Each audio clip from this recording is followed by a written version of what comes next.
President Donald Trump lambasted House Speaker Nancy Pelosi and the impeachment process in a Saturday morning Twitter barrage.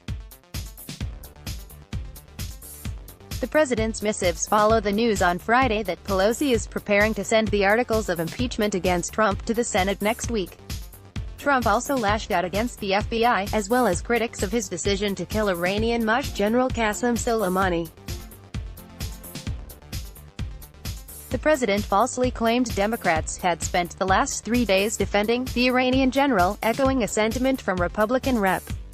Doug Collins of Georgia, for which the congressman later apologized. Visit Business Insider's homepage for more stories with House Speaker Nancy Pelosi preparing to send articles of impeachment against President Donald Trump to the Senate next week. The president aired his grievances Saturday in a customary morning Twitter spree. After a weeks-long standoff between Democrats and Republicans over parameters of the impeachment trial and whether key witnesses would be called to testify, Pelosi on Friday signaled her intention to deliver the impeachment articles to the Senate.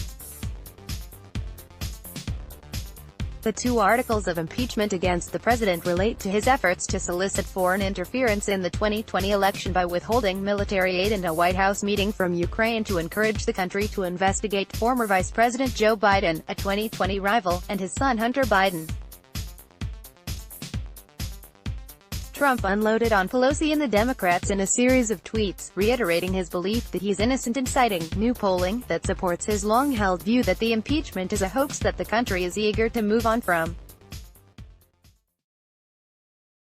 Trump lashed out at Pelosi, predicting history would remember her as the absolute worst Speaker of the House in U.S. history. New polling shows that the totally partisan impeachment hoax is going nowhere. A vast majority want the do-nothing Democrats to move on to other things now. Donald J. Trump, @RealDonaldTrump, January 11, 2020. Now the radical left, do-nothing Democrats, are asking at SENATEMAJLDR Mitch McConnell to do the job that they were unable to do. They proved nothing but my total innocence in the House, despite the most unfair. Now they demand fairness. Donald J. Trump, @RealDonaldTrump, January 11, 2020. It wasn't immediately clear which polls Trump was referencing.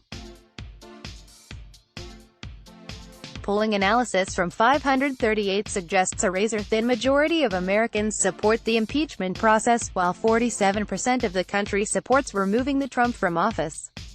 But Pelosi and the impeachment process weren't the only targets of Trump's invective. Trump, besieged by criticism for the assassination of Iranian Major Gen. Qasem Soleimani that flared geopolitical tensions, lambasted Democrats and falsely claimed they'd spent the last 3 days defending the Iranian general, who has masterminded attacks that have killed American troops. Where have the radical left, do-nothing Democrats gone when they have spent the last 3 days defending the life of Qasem Soleimani, one of the worst terrorists in history and the father of the roadside bomb? He was also looking to do big future damage. Dems are unhinged. Donald J. Trump, @RealDonaldTrump, January 11, 2020. No Democrats have publicly espoused support for Soleimani. But Trump's tweets echo the sentiments from Republican Rep. Doug Collins of Georgia, who earlier this week claimed Democrats were in love with terrorists, a statement for which he later apologized.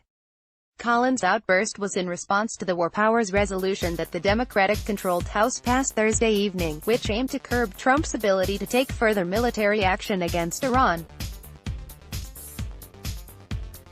Trump also took a shot at the FBI, another frequent punching bag, during his Saturday morning Twitter barrage.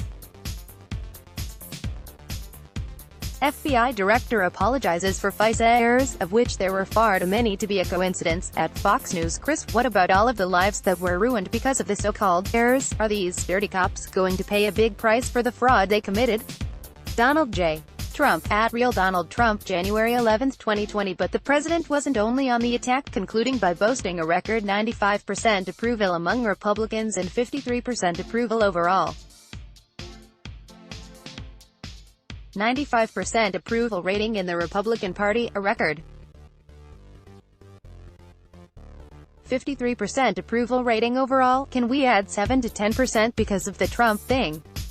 Thank you. Donald J. Trump, at Real Donald Trump, January 11, 2020. Again, it wasn't immediately clear which polling data Trump was citing.